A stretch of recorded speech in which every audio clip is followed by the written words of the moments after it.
निसर्ग जेव्हा ओतप्रोत भरलेला असतो, खळखळ वाहणाऱ्या नद्या नजरा टिपतात. कवीचं आठवत नाही नाव, परंतु हे असं वर्णन त्यांनी केलं होतं. म्हणजे झाडांची मुळं हे पाण्यात पाय पसरून बसलेली आहेत. विहंगम दृश्य आहे. चिमण्या पाखरं आनंदात विहंगम करत आहे. तो पलीकडचा आवाज ऐकतोय आपण. नेमका आवाज कशाचा आहे आता तरी मला सांगता येणार नाही, परंतु हे अविस्मरणीय अप्रतिम असं निसर्गाने पावसाने आपल्यावरती उपकार केले.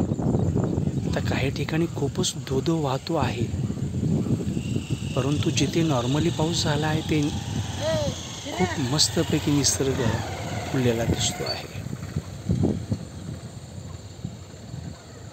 हे असं वातावरण पाहिलं की मन प्रसन्न होतं.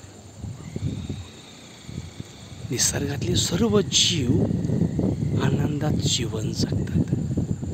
चारा पाणी सगळं त्यांना मिळत असतं. आणि म्हणून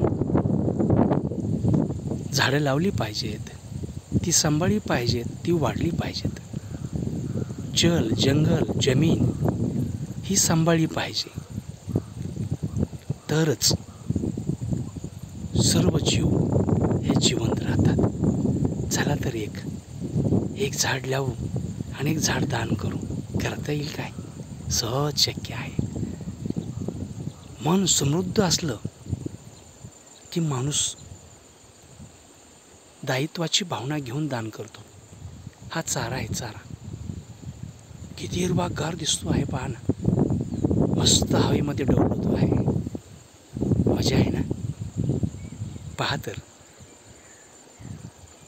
भूमिपुत्र वाघ रिपोर्टर, महाराष्ट्र लोकविकास मंच, विश्व विनायक, उमरगा, धाराशिव, महाराष्ट्र.